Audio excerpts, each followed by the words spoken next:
Hello and welcome to the Champions of Happy podcast, the podcast where I talk to my friends about what makes them happy, what makes them smile, and what brings them joy. Hi everyone, I hope you're keeping well. I am currently on holiday, editing away this episode very, very quickly. A quick thank you to my boyfriend who's been very, very patient in our hotel room as I edit away. On this episode, I'm joined by the lovely Miss Terri Boxx, a punk, rock, goth, alternative, geeky, amazing, so friendly drag queen. You need to go see them, they're amazing. What a lovely chat. We all talk about all things Halloweeny and gothy and spooky. Yes, so I'm going to stop prattling on so you can enjoy the episode. Enjoy. Bye. Hello and welcome to the podcast, Miss Terri Boxx. Hello. Hi, thank you so much for having me tonight. Tonight? It's not tonight. Today. This might be the earliest recording I've done of a podcast. I know you're very busy, and so I appreciate you making the time to get up at 9 o'clock because I'm thirsty to record and chat. Well, thank you for making the time to help to accommodate me at 9 o'clock in the morning. No, I know you've been crazy busy. So Miss Terri Boxx, is that so? You're a drag queen for our listeners. Yes. Is that what we call you? Do we call you Terri? Do we call you Miss Terri Boxx? What you can call me Terri. You can call me Terri. So Terri, you are drag queen, Miss Terri Boxx, and known for your fantastic, sexy, geeky, kind of gothic kind of looks. I'm just going to name a few that I've given through your Instagram, which are all stunning.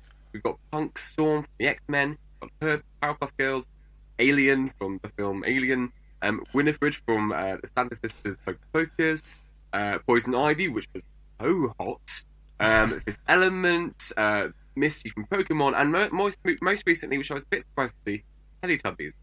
That was literally just last night. That was ridiculous. Like, yeah, I sometimes I'll just get an idea and be like, right, I just need to do something stupid, and the Teletubbies was what came out of that. And I'm not gonna lie, that was a difficult number to do to prepare for because I had to watch a lot of Teletubbies for it, and their voice is just great on me so much right now. But is that a look you'll do in future? I definitely will do it again in future. I'm gonna elaborate. I'm gonna, make it more camp, more drag, and definitely gonna do it again and change it up a little bit. And I'm not, I'm waiting for some time for it because I need some distance between myself and the Teletubbies before I can do it again. But we'll get there. We'll get there. Nice. So, how would you define your drag aesthetic? Say, if I've walked into a club or there, I've never seen you before. What am I gonna see? Kind of difficult to say. Kind of like my name, it's going to be a little bit of a mystery. I tend to do things that just like randomly pop in my head. Sometimes I'll do something which is like, a little bit more camp. Sometimes I'll try and be sexy. Other times it's just really stupid. Like the Teletubbies. So like it's really tricky to really put like a finger on what my drag aesthetic is. But I tend to lean towards I suppose I just tend to lean towards like sort of like gothy, metal-y type things. That's where I tend to go. But I can't remember the last time I've done one of those looks. So so it's hard to say. Are you into your I'm gonna say this entirely wrong, but your goth metal type music? Yeah, so predominantly I listen to a lot of heavy metal. I don't know if you can see in the background. I've got there's a bass over there. There's a couple guitars on the other side. That poster is a Nine Inch Nails poster, which is one of my favorite bands, which is not which I absolutely love. It's not exactly metal, but it's like industrial metal, so to speak. But yeah, metal, industrial music, anything a bit more edgy is what I listen to. So I used to have an emo phase back in the day, but I say emo phase where it was literally I had one My Chemical Romance album and I had a Fringe. That was about it, and that was about emo as I got. I mean that a lot of people went through that phase. I mean I never went fully into the emo phase because I was still more on the heavy side, but I did respect it. So I take you play guitar, bass? Yeah, I started off as a bassist, and then whilst I love the bass is not as much fun to play solo, so I picked up the guitar and I've been teaching myself that, which is really good fun. Have you incorporated that into your drag act yet? Not yet. I'm waiting for the time to do so, because obviously I need to have an amp and everything. I'm also not exactly a singer, so I don't really necessarily want to go and play guitar and sing, but eventually I will try do something like that. Like I'm writing a few Amazing. songs at the moment, so I can probably take them to the stage at some point. I mean, how's your heavy metal scream? I imagine Oh you've got a no no good no scream. no no no no no no no no no no no no no no! It's terrible. It's terrible. Um, I think my singing is just it's I can carry a tune, but my heavy metal scream it's hard. It's so hard on the throat, and I'm just not willing to risk it. Fair, fair. I mean, you gotta look after that. Sure. Exactly, exactly. So, before we get into any more about you, we always start the show with our happy moment section, where our guests will share a memory, story, fact, anything to kick off the podcast in a positive, happy light. So, Terry, can you please tell us your happy then? I'd probably say my happy moment probably like um, I've had a lot of happy moments, especially in the last year since starting drag. But I'd probably say one of my happiest moments recently was performing at the Clapham Grand last year alongside Crystal Method, Something Wrong, Blue Hydrangea, and Charity Case. This was for a Halloween show, right about last year, and it was just incredible. It was at the very start of my drag journey, and I'd been on a show as a xenomorph alien, and that got me booked on this show at the Clapham Grand, and it was just incredible. Like, it was super happy. Granted, I was really anxious in the morning because I do get super anxious, but that was such like I don't know, such a really validating moment being able to perform so early on in my career on such an amazing stage along such talented performers. So yeah, so probably that would be my happy moment. And it's a great venue as well. That costume is absolutely terrifying. Is it? Parts of it are, I mean, so it's literally just a lot of like PVC, which is fine. It's really hot. Like if I'm on a stage with lights, that's boiling. Yeah. And the headpiece is a paper mache headpiece, which is relatively comfortable. It's just a nightmare to stick onto my head. Sometimes it's like feels wobbly. So I'm just like, oh god, what am I doing? Trying to make sure it doesn't fall off. It's fallen off during one performance, but yeah, it is comfortable. Uh, well, what an amazing experience! Like these more known uh, TV drag queens. I mean, are you in touch with? Were you close with any of them before the show, or was it more of a you met them No, via this? I met them by the Clapham Grand show. I mean, I think I bumped into. I'd worked with Charity Case on a show beforehand, like a few weeks beforehand, Hmm.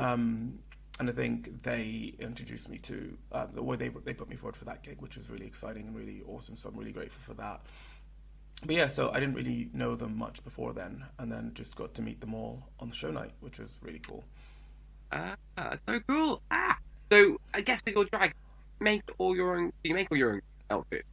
I don't make them all. I've got a friend who really helps me out with making my props and my costumes, and has taught me a lot on making stuff. So I do adjust a few things. I tend to buy things and adjust them for that, or just raid charity shops. Charity shops are basically where I get most of my drag because I'm a frugal queen. So how you say you've only been doing drag a year then? Did I hear that right?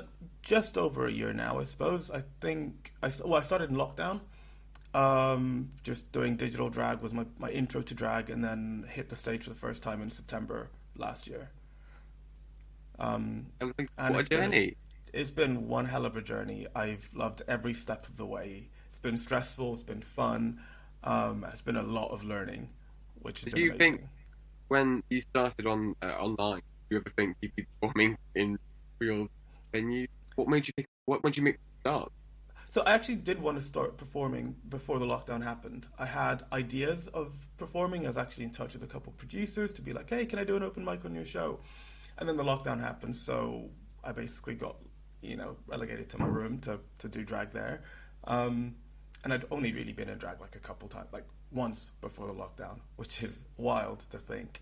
And then in lockdown, I was just practicing every couple of days, every weekend. I was like doing all my thing, just filming stuff, taking pictures, and learning how to do the whole thing. Really, and yeah, I never really expected to be doing it this much. I thought, yeah, I'll just do one show, maybe two, and now it's just been a snowball effect. I did one show, I was like, I love this feeling. It's the best feeling ever. And then it just snowballed into what it is right now.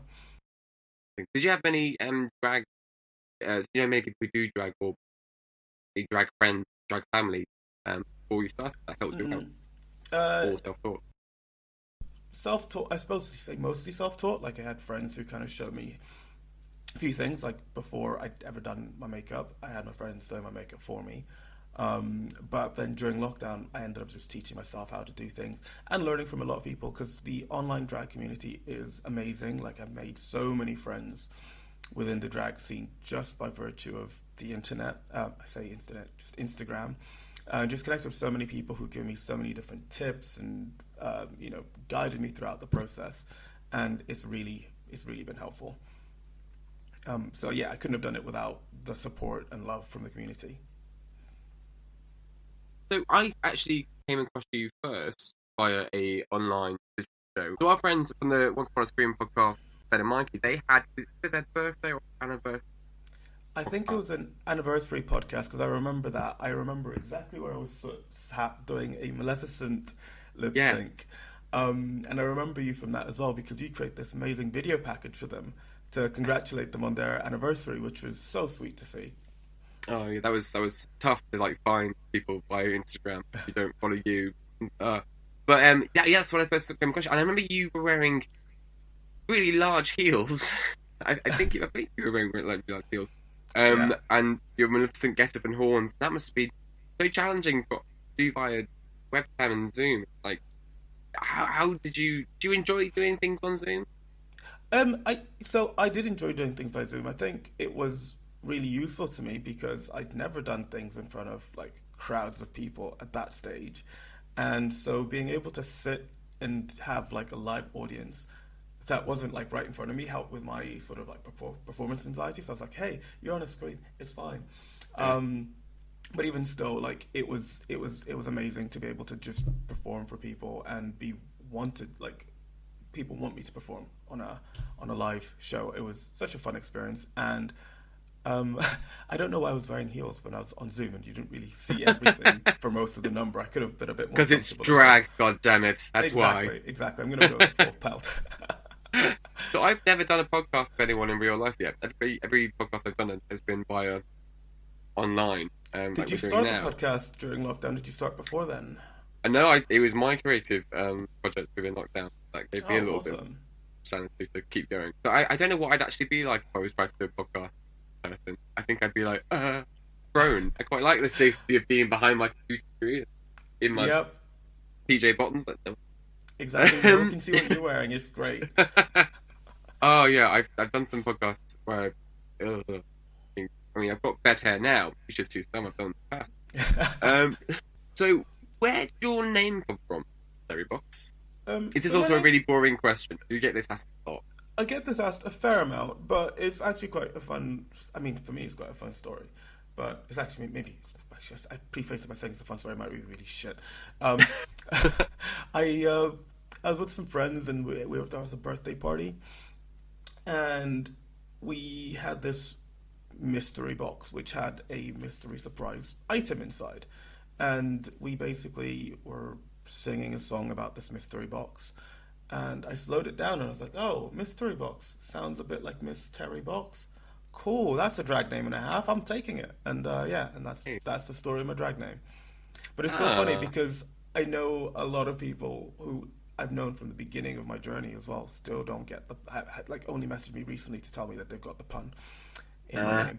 And it's always fun to go to shows and have a host call out my name, and I know instantly that they haven't got it when they just call me Terri Boxx. If they drop the miss, then I'm like, yep, you ain't got it. You don't know what you're saying. But it's all fun. It's all fun. What was your first after lockdown then? When we could safely perform? Where was your first live gig? My first live gig was actually in Birmingham at a pub called The Fox. Is it The Fox? Yeah, it was The Fox. Up in Birmingham. It was a group of performers that I met online during my first ever drag show. It was a drag competition. And they were all, they basically invited me and another performer from the same show. as special guests for this show, which was very superhero and geeky themed. Yeah. And so I did a couple numbers there, and like it was so nerve wracking getting on the stage for the first time in drag and doing that whole thing, but it was amazing. I'll forever love Birmingham, the Birmingham scene. Like I've been back a few times to perform because I just love it. It's so good, and the people there are just amazing. Were you nervous? Oh God, so nervous, so nervous. Like I was before my first number, I was like, oh my God, why am I doing this? Why am I doing this? Why am I doing this? Got on stage, did my first number, and it's like, oh, that was fun. Got off and did a second number. And like after that, I was just on cloud nine. It was just like the best experience ever. Super happy. Been drinking a fair amount, so I was extra happy as well. So it was just like such a great night altogether. And Do you remember what you did? I remember. I'll never forget what I did there. So the first number, I did my Punk Storm look, and I did It's Raining Men.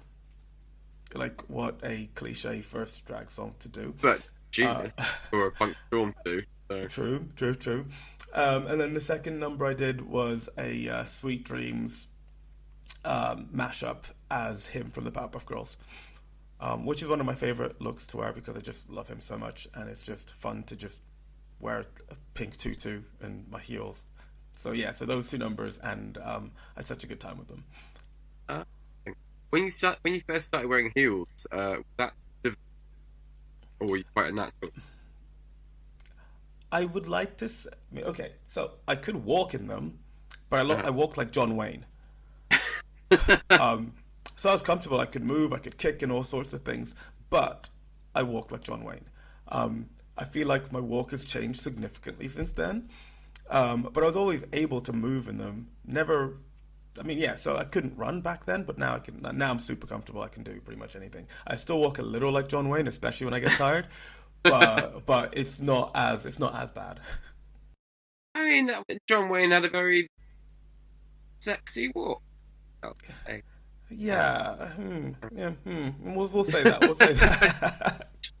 What fueled you in the first place to want to do drag? Because drag is a very particular art form, a lot of work that goes in. What made you? When's the light bulb go ding and like I'm gonna do this? Well, I suppose I've always kind of been drawn to drag, even though I didn't know it was drag at the time. Like as a kid, I always used to sort of wear heels, wigs, and like to wear my female friends' clothing and my mom's clothing, and so I used to do that quite young. And then as time went on, I think at uni, occasionally do it, but like not with any makeup, but just wear. Or if I did wear makeup, it was like really bad. And then discovering drag on TV kind of made me think, oh, okay, this looks really fun. Never really thought I'd do it. And then, after watching it a lot, I was like, oh, maybe I will try it, but I don't want to shave my beard. And then when I moved to London and started seeing like drag in the London scene and seeing that drag was more than what you just saw on TV and anyone could do drag, I was like, okay, I love this. One day I'll try it. Let's see how it goes. And then, then obviously turned up. I was like, okay, fine, let's just do it. There was a night after seeing like a drag. Actually, I think it was after a Boxx event at the Glory. And Boxx is a drag king show run by Apple Dariez and Adam Orr, and it's incredible. So they platform kings and things, and they're just so damn talented. I saw it a night there, and I was like, I want to try this. I want to do this, and I want to express myself in drag. And that was the light bulb moment that said, "Yep, you're doing this." So you performed at the Glory before, Yeah, I performed at the Glory. I'm actually performing at the Glory at the moment. Oh, sorry. I'm actually performing at the Glory at the moment on a weekly competition called the Gold Rush. We just had week 3, and I made it through. I don't know when this podcast is airing, but yeah, I made it through week 3 after being eliminated in week 1 and being called back for week 2. But yeah, so next week is Halloween week, and I'm super excited, so I'm going to be performing there. I'm also performing at the Glory on Wednesday. I perform at the Glory quite a fair amount. Like, it's one of my usual haunts. Well, do you perform upstairs or downstairs? Downstairs is quite small. Like, Yeah, but I'm lucky. I'm quite a short queen. I don't know if you. Are I you? think Oh, you've I've seen seen you me. at Like you've all. seen. No, no, no, no, no, No, no. I have seen you live. Yeah. Heels make it look like I am tall as fuck, but no, I am Oh, not. illusion. I'm. It's shattered. Like every time I meet people, like they're always like, "Oh, you're shorter than I imagined." I met Ben from Once Upon a Screen the other day because we were at a show together, Disney Snatch Game, and I was surprised at how tall he was. Oh, Yes. he's just a giant, and there's me in my heels, still like down to his elbow, and I was just like, oh wow, this is something. Yeah, exactly. I was at that Snatch game when you did Winifred. How was so Snatch Disney Snatch game? I think we spoke about this in the podcast before, but Disney Snatch game is essentially our friend Rich. He's a host. He does a Disney version of the Snatch game, allegedly, and contestants dress up in various Disney costumes and then lip sync and do the comedy Snatch game. How did you find it? 'Cause I imagine it's quite a hard challenge Snatch game. Oh, it's hard. It's really, really fucking hard. Especially because I'm not usually someone who does anything on the mic. Like, I never do mic work. Like, that was my first time doing anything on a mic. And I decided to go for it because I wanted to push myself and try some mic work and try and see if I can, use some comedy on the mic, on the go. And that's all I have to say about that. Well, you're It amazing, was and your lip fucking hard. sync to Todrick Hall's mashup was incredible as well. Thank you. I mean, that was, I was happy to do the lip sync. That part was fine. And then I got to the actual Snatch game, and I was like, oh, I now see how hard this is. This ain't just easy. Like but it was really good fun. And being on a panel with other contestants who were just like laugh out loud funny was great. Again, part of the reason why I love doing drag is because I get to see so many other drag performers doing their thing alongside, and I just feel like, hey, I'm getting paid to perform and watch a show, and it's just amazing. Win-win. Everyone's happy. Exactly. So you obviously, how do I put this nicely? You're a bit of a nerd, a bit of a geek. Oh yeah, would you say? very much so. So growing up, what were the kind of shows and cartoons and movies you would watch that I think have shaped the man you are today? I would probably say, oh god, I mean, in terms of cartoons, there was like anything that was on Nickelodeon, all those kind of things. But a lot of Marvel. I used to read a lot of Marvel comics. I used to watch a lot of Marvel shows, especially the Amazing Spider-Man back on. Nice. I don't remember what channel it was on, but the Amazing Spider-Man, the X-Men. The Mortal Kombat cartoon, but mostly my nerd comes from video games. I'm a massive video game nerd. Yeah. So pretty much any game I could get my hands on, I used to play the shit out of. But in terms of movies, The Fifth Element is probably one of my favorite sci-fi movies. Literally anything that I could, that had some sort of sci-fi element to it or some sort of supernatural element, I was super drawn to. And in fact, if you look at my desk, I've got like a little bobblehead of Deadpool, Lilu from The Fifth Element. On the other side, I've got actually, let's put it this way: I tend to collect little bobbleheads of different bobbleheads that I love, but also anything that I've done a drag performance inspired by. I'll have a little bobblehead to sort of like commemorate that. So like I've got him, Ripley from Alien, the alien itself. And a few others just scattered about to just be like, hey, I've done this. It's also to remind me of what I've done, because sometimes I'll forget, oh shit, yeah, I have done this number. So that's basically how it, my nerddom there, geekdom, like everything, like video games, even to this very day, Pokemon, Jesus Christ. I was obsessed with Pokemon. And little known fact, before lockdown happened, I was gearing up to play Pokemon in the World Championships. I'm sorry, Yeah. what? What does that mean? Please tell me more about that. What? Okay, so there's a Pokemon World Championship, and it's basically people play the game, you take the game, you have your Pokemon, your team of Pokemon, and you compete against other people around the world, and the World Championships are going to be in London this year. So I was like, right, it's in London. I'm going to do this. But in order to compete in the World Championships, you have to go and collect championship points by doing a lot of regional tournaments. and collecting points there. And with the new game, How is Sword this and a thing? Shield, And I don't know this is a thing. What? oh, Why is this not on TV? it's on Twitch, definitely on Twitch. So if you want to get on it, get on Twitch. But it's also like the most challenging. Like I thought it was going to be easy, but no, it's so long. It's so challenging, but it's such a fun little thing to do. But there's so much into it, like so much goes into it. Like, you know, there's not only do you have to just find your Pokemon, you've also got to stat breed your Pokemon. I could go into it, but I think I'll hold back because I might lose a few people here.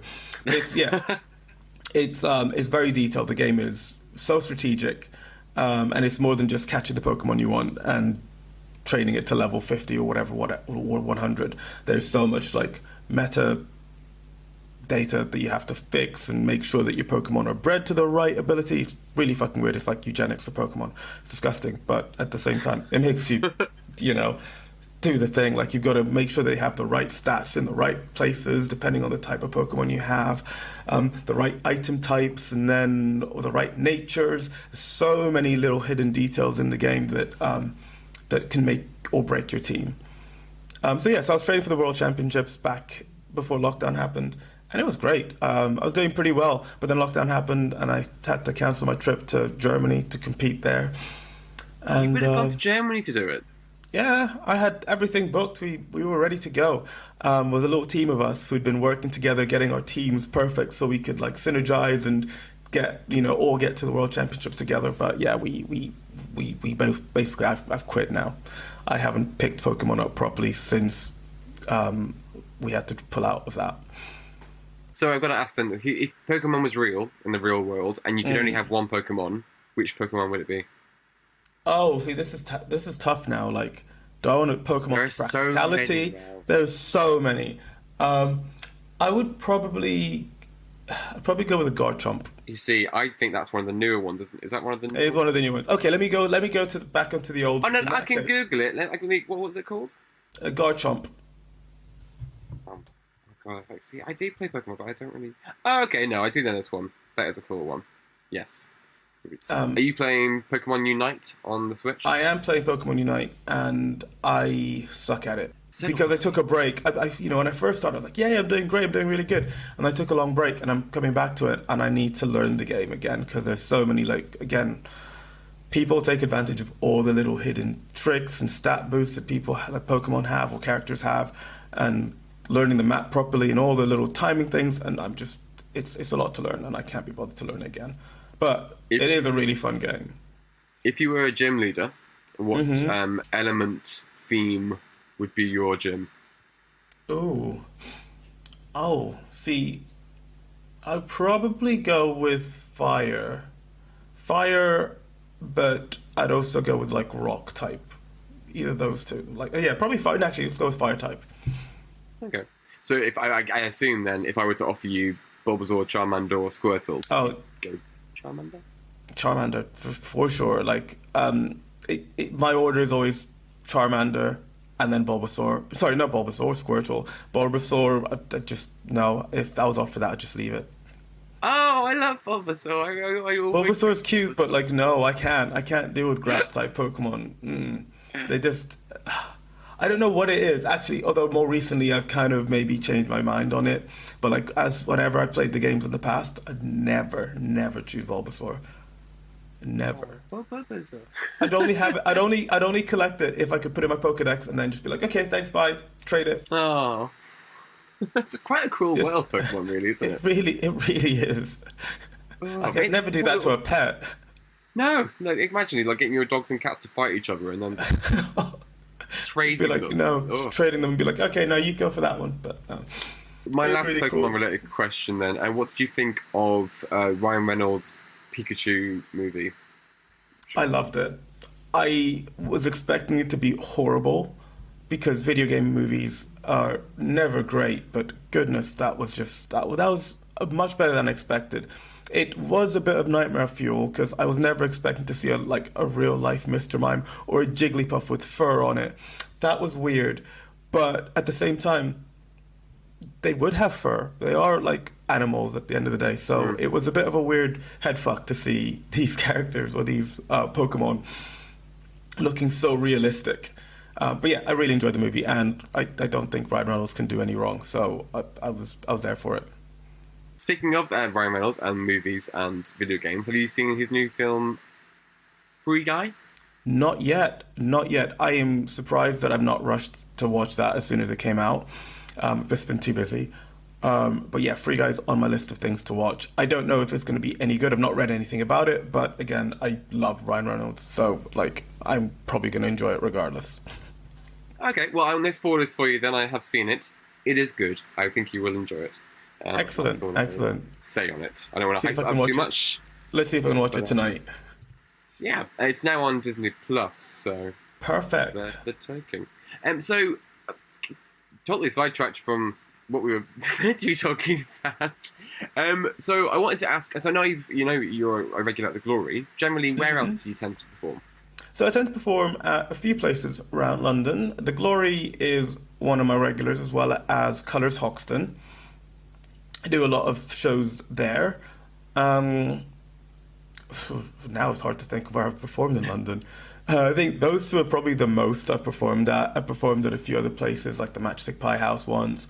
Performing at Freedom in Soho at the moment, because I'm in another competition called The Crown. I think those are probably my main ones, I'd say, at the moment. But like, look, I'll perform anywhere, really. Like, just give me a time. Excuse me. Give me a time, give me a place, I'll be there. So when you're a newbie on the drag scene, are competitions kind of the way into the scene? Is that how it tends to work?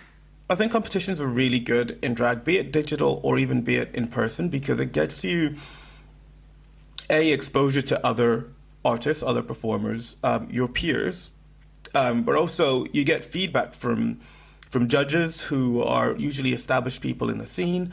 And not only do they give you feedback, but they also see you, so that if they like what you do, you're likely to get booked. And even audience members, you never know who's in the audience, whether it's a producer, they'll recognize you, or they'll talk about you.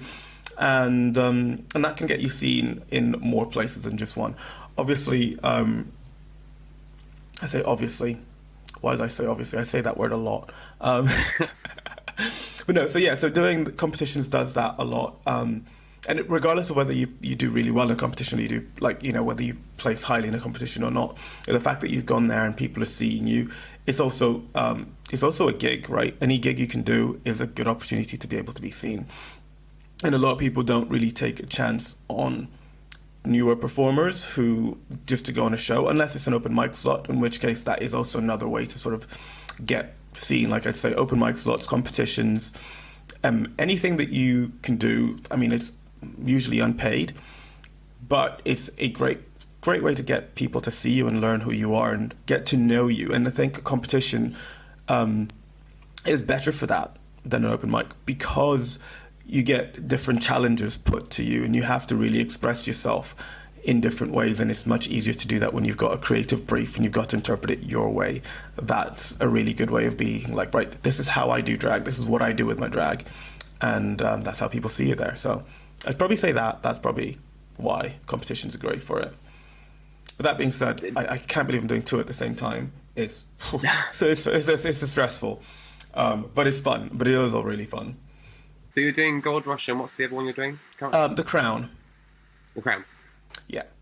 So yeah, they're both really good competitions, both really fun. One's in Glory and one's at Freedom Soho. Very different style of competition, but they're both equally fun. The cast on both is really great, and I know I'm making lifelong friends in both of them. And that's what it's all about, isn't it? Exactly. Speaking of competitions, I saw from your Instagram that you are drag winner of Drag Macabre 2020. Oh, yeah. Can you expand on that for me a bit more? Like, what is it? What was it? Yeah, so Drag Macabre is a competition run by Luna Lestrange, and as the name suggests, it's a very macabre style of drag. It's very much like horror, spooky kind of vibes. And in 2020, they had the sort of pilot season, which I won, and it was it was with my Alien number. So basically, they got a few different people to create a digital drag performance based on a horror movie, and that's where I came up with my Alien look and performance. And I'm so glad it pushed me to create something like that. Like, I absolutely loved making that. And yeah, it's such a really good competition because it's like, it just, again, like as I was saying with competitions, you just get to see so many different styles of drag interpreting the challenge and horror. And actually, it's my wheelhouse. I love macabre and love horror stuff. Not that you see that all the time on stage. Like, fuck, I was a Teletubby yesterday. How macabre is that? But next week is Halloween, so I'm going to try and do something on the spooky side there.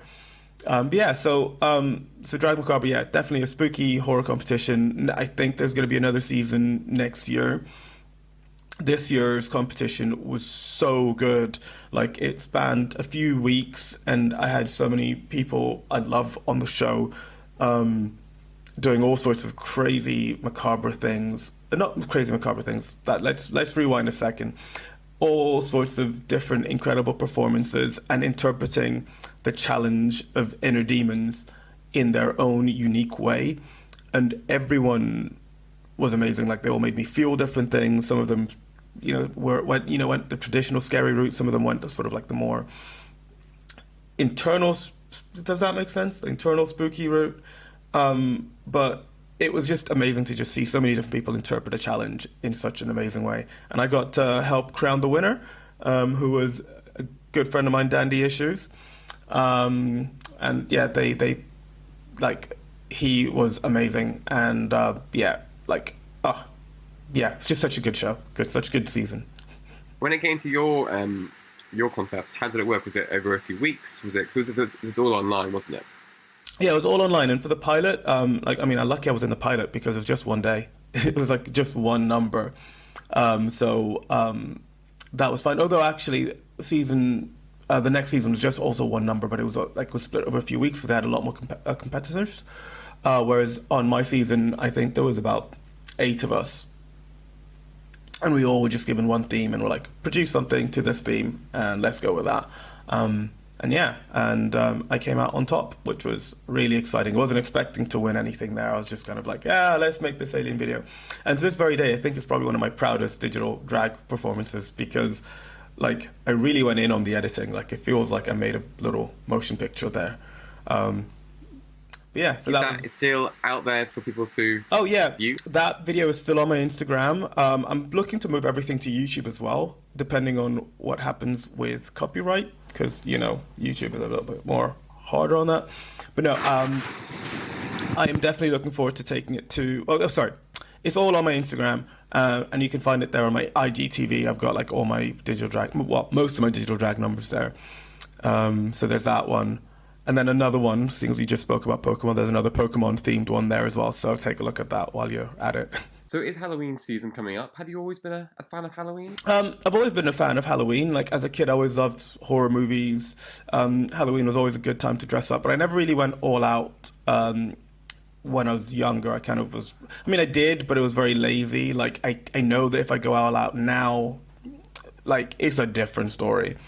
It's a very different story. Heck, I'm a drag queen now, so like I can actually do some makeup and do all that. Beforehand, I'd just be like, let's put some fake blood on, let's wear a stupid mask. But now I'm like, I can actually go all out and create the looks that I've wanted to create when I was younger. So yes, I'm very excited about Halloween weekend. Like, I've got gigs Friday, Saturday, and Sunday, and all Halloween themed. So it's gonna be super exciting. And where are these gigs? One's in Stoke-on-Trent. The other is at the Scala, and then the other one is at the Glory. Sorry, why did I forget that? It's at the Glory. It's a competition. It's a competition I'm in. That's the one I really, really need to make sure I turn up to. Not that I'm not going to turn up to all of them. Jesus Christ! It's a Monday morning after a busy weekend. Will you do different acts for each gig? Yeah, so it's all going to be different acts for most of them. Like the Friday one, I'm doing a couple acts again. It's traveling up to Stoke-on-Trent for it, so going to do a couple different ones. Friday is more of a chilled one, and then Sunday is is going to be an act which I'm very, very, very excited to perform at the Glory. It's going to be a little bit messy, but, you know, we'll make it work. Hey, it's Halloween. That's what it's there for. Get messy. Exactly. Let's pretend for a scary moment that you're in a parallel universe where you're not a drag queen and you're not performing. What would be the perfect way to spend Halloween night? Oh, probably say the perfect way would be going to a party. Or like a party where you got like horror movies playing in the background and just people all in costume. My costume probably wouldn't have been that great if I'm not a drag queen in this parallel universe. But some sort of ridiculous costume. I'd probably at this point do like some sort of zombie Marvel character with a store-bought costume that I cut up and spray some fake blood on. And yeah, just having horror movies in the background, partying, maybe at a house party or like in a club to that extent. Something like that. Have you watched Marvel's What If series yet? I have seen it. I absolutely loved Marvel What If. Yeah, it was so good. And the zombie episode, whew, it was just not what I was expecting at all. I was just so good. I loved every twist and turn in that, and the final episode as well with the the Guardians of the Multiverse. Such a cool concept. Like, I want more What If. Like, I need it. I walked into What If thinking I wouldn't enjoy it, but I did, and the zombie episode really scary. Oh my god! See, yeah, that's what I was surprised about, like how they weren't afraid to go dark with it, and that's, I mean, to be fair, like let's say Avengers, not Endgame, the one before, was it called Infinity Gauntlet? Infinity Wars. That's it. The Infinity War, that was dark, and I was so surprised when Marvel went dark, and I'm so glad that they did, because it just adds an extra layer of spice to it. Whereas, it could have just been all happy-go-lucky all the way through, but like adding some spookiness, adding some darkness to it has been great. But also, I love the Thor episode where he's just partying around the world. That was just brilliant, and because Thor's a fantastic character, and I love what they've done with him recently in terms of making him less all-powerful like Superman and being like vulnerable and being a bit of a goofball. I love it. So I am a total wimp, and I'm not really a fan of scary stuff. And I love Halloween and the idea of witchcraft and magic and spooky things. But when it actually comes to like scary stuff, I am a total wimp. So what's the scariest movie you've seen? Well, it's hard to say because I'm such a wimp. I think anything's scary. But my friend Emma once tricked me into watching Saw 2, which I did not enjoy. And Emma, I think you're listening to this. Damn you. Yeah, I didn't quite enjoy people being stuck into places, burnt alive, and thrown into a pit of needles. And yeah, not a fan. So I'm not gonna lie. I also am I love horror movies, but I'm also a bit of a wimp. Sometimes I'll be in the cinema, I know a scary thing is coming up, I'm like, hands by my ears so I can plug them, or like cover my... As a kid, I used to watch, like, even when I watched Spider-Man, I had this position, thumbs in my ear and hands, like, ready to cover my eyes just in case I could, just in case of something scary that popped up. It's not that way anymore. At least I'm gonna say that on the microphone right now, but you never know if that's actually true or not. But no, I do get you. Like, sometimes jump scares can be a thing, but speaking of Saw, like Saw 2 was probably like more gory and ridiculous than the rest, but Saw 1 is a fantastic horror movie. It's so well written. The best, out of the entire franchise, it's probably the best written one. I love the Saw franchise. One of my favorite modern horror franchises. But Saw 1 is just a masterpiece of cinema. I highly recommend it. So other than Saw, what would you say are your absolute must horror, scary monster films to watch? Oh God, that's a lot. I mean, Halloween. So the original one's really good. I also say the remake is really, really good. I loved what they did with the remake, actually.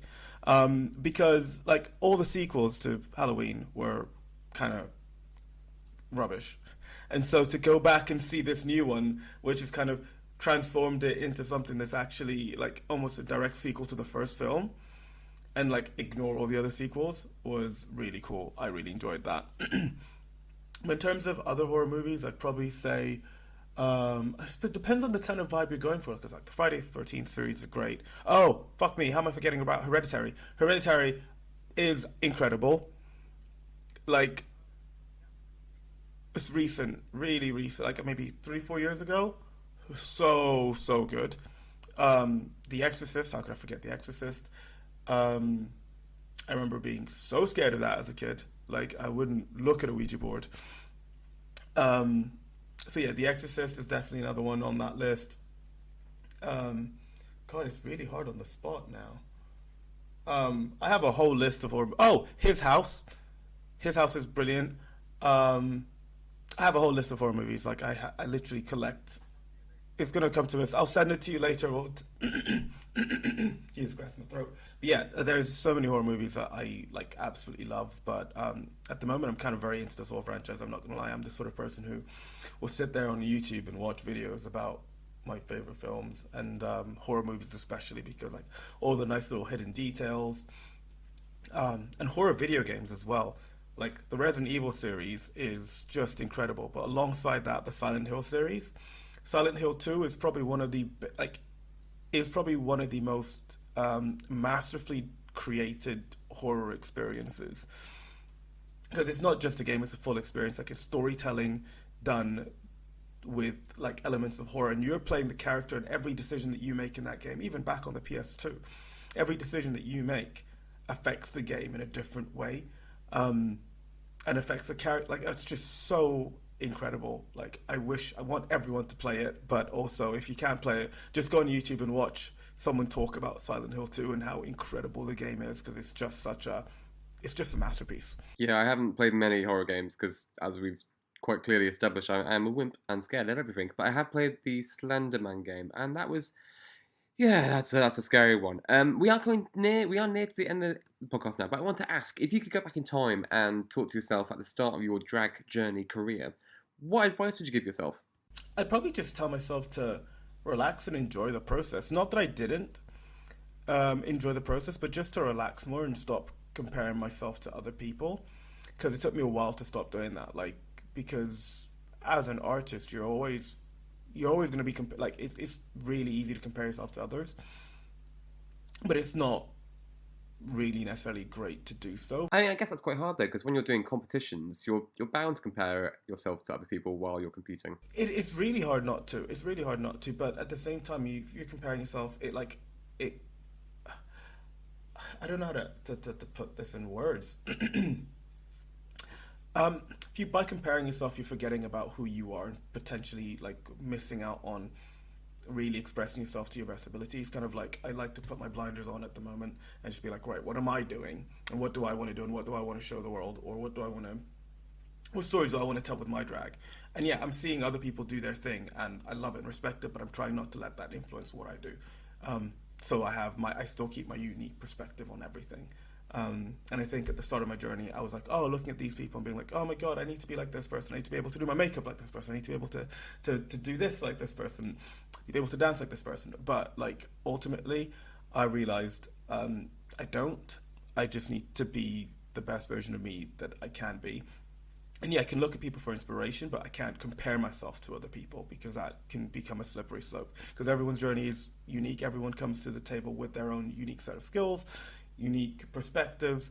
So, and my perspective and skills are just as, they're not just as good as anyone else's, but, they are just as valid as anyone else's. So let me use mine to be able to tell my story and do what I want to do with drag. I'm sure past you would look at current you and just be completely amazed.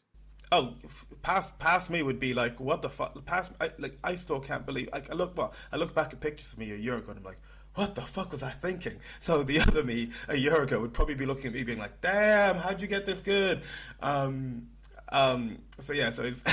it's funny, it's weird. It's such a beautiful thing to see progress throughout this entire journey of mine. To see my first time on stage, to see like myself on stage now, and see the differences in my confidence and everything. It's awesome. So I think my past me would be proud of where I'm at today. And I'd just be trying to mentor him. This feels like the end of that show on TV where they're like, what would you say to your past you? But no, not that far back. But yeah, no, it's just amazing how like time and putting time into something, you see progress. And I think just be like, I tell myself, like, besides all the things I've just said, which probably was just me rambling, just be patient and enjoy the journey. That's probably like the takeaway message. And to flip the question, looking to the future, where do you see your journey going? What do you want to do? Do you want to put on your own show? Do you want to do more acts? Where are you going? What are you doing? Where's the future for you? The future. So, to be honest, I just want to keep doing what I'm doing on different stages, because like, and just creating new stories, like just creating new different types of acts, new looks, new all sorts of things, and just developing my skill. But eventually I do want to put on my own show. I want to host my own show once I get comfortable on a mic. Just because I want to be able to to have a show that I'd want to be able to, like, that I want to see. And not that they don't already exist, but like to be able to curate a show and just be like, I want to see this performer doing this and this and that. In fact, I was looking to curate my own online show, but then the world opened up again and online shows are kind of dwindling. So yeah, eventually I'll take one to the stage. And yeah, that's basically one of my next little aims, to have a little stage show, probably next year, if I can. Although, actually, that being said, I am helping out with another show that is on the 11th of November called Cabaret. I can't remember where it is, but it's a crab. Like, every number on there is going to be crab themed, and it's going to be amazing. Like the animal, crabs. We're going to have crabs everywhere. And yeah, so that's on the 11th of November, I think, at New Cross House. And I'll share a poster on my Instagram. I think the event is now on Out Savvy, so get your tickets and prepare to be entertained with a whole bunch of crabs. Because why not crabs? Because everyone loves crabs. I mean, why not crabs? I would love to see you rocking out on stage with guitar, real just punk rock heavy metal band style, with someone like, oh, I don't know, Baby Lame, who I adore or love. I think you two would be amazing together. That would be a dream. That'd be a fucking dream, to do like a whole rock set with Baby Lame, and yeah, that'd be amazing. So we have come to the end of the podcast. Where can people find you online to stalk you and find all your shows and see all your amazing looks? So thank you so much for having me.